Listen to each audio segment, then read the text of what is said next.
Panggil saja saya Profesor. Untuk para mafren saya, sangat saya sarankan untuk menonton filmnya langsung saja. Agar tetap menghormati para seniman film, karena membuat film tidak semudah membuat mie kuah pakai telur. Jangan lupa subscribe channel saya agar saya bisa cepat membahagiakan kedua orang tua saya dan mertua saya. Tidak lupa semoga kalian lancar selalu dalam segala urusan kalian. Hidup adalah masalah pilihan. Mungkin inilah yang membuat saya benar-benar menyatu dalam film ini. Ceritanya benar-benar hidup. Seakan-akan saya juga harus memilih apa yang saya harus lakukan jika di posisi dia.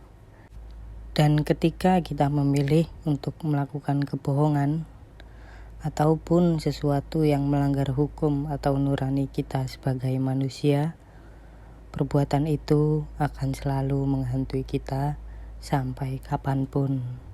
Film ini berjudul Kaliber, merupakan film produksi Netflix, disutradarai oleh Matt Palmer, juga ditulis olehnya, dirilis pada 29 Juni 2018. Mengisahkan seseorang yang bernama Markus mengajak liburan untuk berburu bersama teman sekolah asramanya dulu bernama Fogg. Namun perjalanan mereka berakhir tidak baik. Usai bertemu dengan komunitas warga lokal yang dikepalai oleh Logan, di mana mereka menyimpan suatu misteri yang sangat mendadak tidak direncanakan untuk liburan mereka. Langsung saja kita menuju filmnya.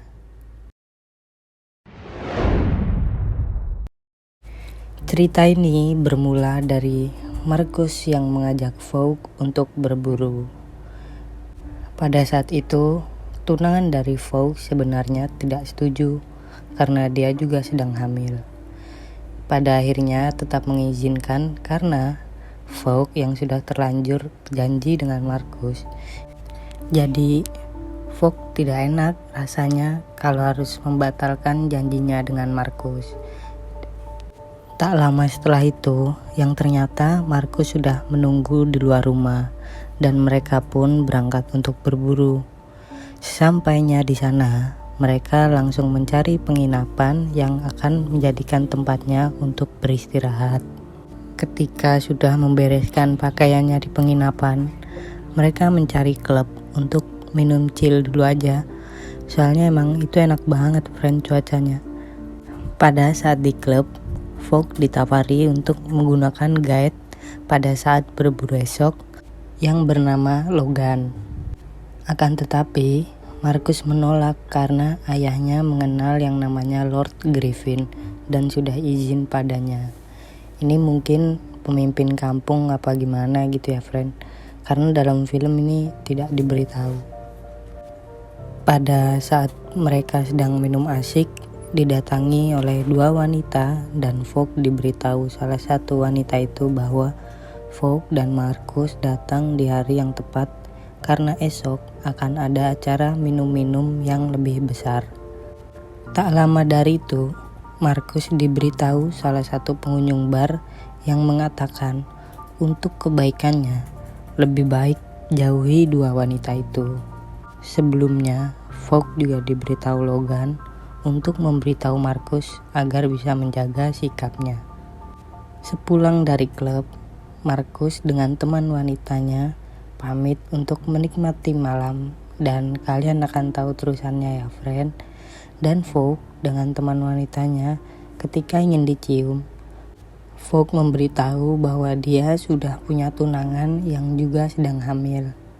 Dan mereka akhirnya cuma minum-minum lagi aja sambil cerita. Kebetulan wanita yang diajak Fogg juga punya bar kecil-kecilan. Setelah itu, scene berpindah pagi hari. Fogg yang dibangunin Markus untuk cepat bergegas berangkat berburu dan mereka pun berangkat. Ketika sudah di tempat yang mereka tuju, Fogg menemukan seekor rusa yang sedang makan dan akan menjadi mangsa Fogg karena Fogg yang melihat pertama. Ketika Fogg menembakkan pelurunya, dan di sini masalahnya datang, friend. tidak mengenai rusa yang Fogg bidik dan malah mengenai anak kecil yang tepat berada di belakang rusa. Fogg yang merasa bersalah atas kejadian tersebut berlari mendekati anak kecil, dan selang kejadian itu ayah dari anak kecil datang melihat anaknya bernama Sammy sudah tewas dan berniat menembak Fogg. Pada saat Fogg akan ditembak, tiba-tiba Marcus lebih dulu menembak ayah dari anak kecil itu dari belakang. Pada akhirnya mereka menyingkirkan mayat tersebut, kemudian meninggalkannya dan berniat menguburkannya ketika malam tiba. Tidak hanya meninggalkan begitu saja, mereka mencari alibi. Karena kejadian itu berada di hutan selatan, mereka sengaja pergi ke daerah hutan utara menuju perkampungan dan membeli bensin agar terlihat oleh warga perkampungan utara. Setelah itu, mereka berlanjut kembali ke hotel, melakukan hari-hari seperti tidak ada apa-apa di antara mereka, kemudian berencana ke restoran.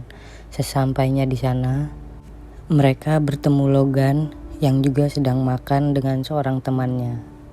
Dan saat itu, Fogg masih tidak bisa menahan rasa takutnya atas kejadian itu dan masih sangat merasa bersalah. Begitu malam tiba ketika mereka menguburkan mayat, sempat terjadi cekcok antara mereka berdua karena Marcus yang ingin mengambil jejak peluru yang terkena Sammy pas di kepalanya, mau tidak mau harus membedahnya. Fogg yang tidak tega dan sangat tidak setuju atas keputusan itu akhirnya meninggalkannya dan memilih menunggu di mobil. Ketika kembali ke hotel, selangkah lagi rencana mereka yang akan sempurna. Pada saat pas di depan hotel, mereka terlihat oleh anak kecil yang juga berada di hotel.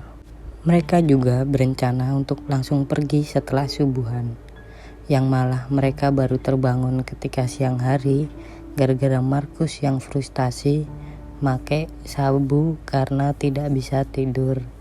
Ini rusak, friend. Kalian jangan pakai barang-barang kayak gitu, oke, friend? Ketika mereka sedang mempersiapkan untuk pulang, yang malah mobil mereka sudah dikepung oleh warga, dan di situ juga ada yang bernama Brian. Ban mereka dirobek menggunakan pisau oleh Brian. Ternyata bukan karena soal pembunuhan itu, akan tetapi menyangkut persoalan tentang Marcus yang meniduri Tara dan memberi Tara sabu, membawa pengaruh buruk untuk warga sekitar. Dan Brian adalah sahabat dari ayah Tara, wanita yang diajak Marcus tadi malam. Kemudian mobil itu pun dibawa ke bengkel punya warga sekitar yang membuat mereka berdua tidak jadi pulang. Mereka yang masih menyimpan barang bukti pun bingung kepalang untuk membuangnya. Ketika mereka sedang di bar, mereka diberitahu bahwa Logan sedang mencari Sammy yang harusnya sudah pulang. Marcus yang tiba-tiba ikut dalam pembicaraan itu setelah dari kamar mandi, keceplosan langsung menyebut kapan harusnya mereka kembali, yang padahal Marcus tidak mengikuti pembicaraan sejak awal. Saat itu juga mereka sudah mulai dicurigai karena kejadian tersebut. Pas ketika malam tiba, mereka diajak menghadiri pesta yang akan dihadiri seluruh warga desa. Di tengah acara pesta itu, mereka dipanggil Logan untuk membantunya mencari Sammy. Pada saat mulai pencarian itu, tiba di saat mereka menemukan tanah yang mencurigakan, dibantu dengan anjing pemburu. Pas ketika warga mulai menggali tanah itu dan ditemukan mayat Sammy dengan ayahnya, Fogg dan Marcus langsung lari menghindar. Di tengah pelariannya menggunakan mobil mereka, ada kendala kebocoran bensin yang membuat mereka mau tidak mau berlari.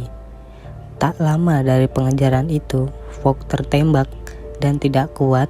Akhirnya, Fogg tertangkap oleh Logan dan Marcus masih terus berlari. Fogg akhirnya mengatakan apa yang telah ia lakukan di hadapan warga sekitar, termasuk Brian dan lainnya, dan Fogg masih sangat-sangat menyesali perbuatannya. Karena keputusan Fogg sejak awal sebenarnya mengakui di depan warga, akan tetapi dipaksa oleh Marcus yang lebih memilih menyembunyikan mayat Sammy dan ayahnya. Brian yang sangat emosian ingin sekali membunuh Fogg karena negosiasi dari Logan pas ketika Marcus yang akhirnya juga tertangkap. Logan memberi pilihan kepada Fogg hasil negosiasinya untuk membunuh Marcus atau Fogg tidak akan bisa pulang. Setelah mempertimbangkan bahwa dia sudah punya anak, tidak berpikir lama, akhirnya Fogg membunuh temannya sendiri, yaitu Marcus. Keesokan paginya, Fogg disusul istrinya dan seakan-akan tidak terjadi apa-apa. Film pun selesai. Jika ada kata yang salah, mohon maaf yang sebesar-besarnya. Dan jika ada yang kurang jelas, tonton filmnya aja ya my friend. Pesan-pesan yang bisa diambil dari film ini adalah, udahlah kalian nonton aja. Karena penangkapan orang juga berbeda-beda, termasuk saya dan kalian. Atas nama Profesor